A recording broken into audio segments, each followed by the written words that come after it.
Nord, un nouvel attentat qui a endommagé une boutique de tatouages pourrait être relié à la guerre que se livrent les bandes de motards. Personne n'a été blessé. La police ignore s'il s'agit d'une riposte à un autre attentat qui a eu lieu dans la nuit de vendredi à samedi à Longueuil. Cette explosion avait endommagé un commerce appartenant aux Hells Angels.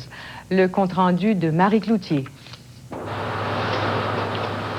C'est vers 4 heures ce matin qu'un cocktail Molotov a été lancé à l'intérieur de cette boutique de tatouage d'un petit centre commercial de Montréal-Nord. Le Pit Power Tatouage, situé sur le boulevard P9, a aussitôt pris feu.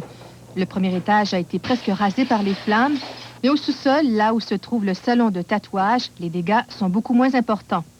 Personne n'a été blessé, mais cette locataire qui habite juste au-dessus du commerce a eu toute une surprise. Elle se compte bien chanceuse de ne pas avoir été blessée. Ma réaction a été, je suis chanceuse qu'il y ait eu juste le feu, parce que ça aurait pu sauter.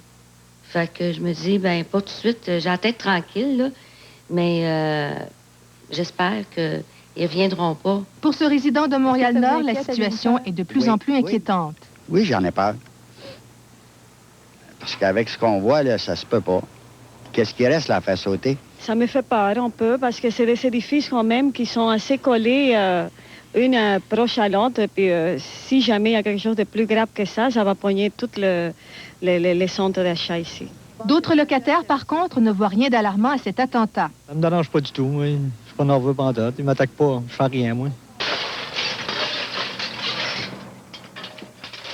Selon les premières constatations des policiers de la CUM, l'attentat pourrait être lié à la guerre que se livrent les Rock Machines et les Hells Angels depuis bientôt 1 an.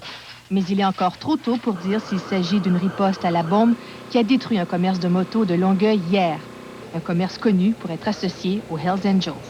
De son côté, le propriétaire du commerce jure ne pas être lié à une bande de motards. Il affirme même n'être qu'une victime dans toute cette affaire.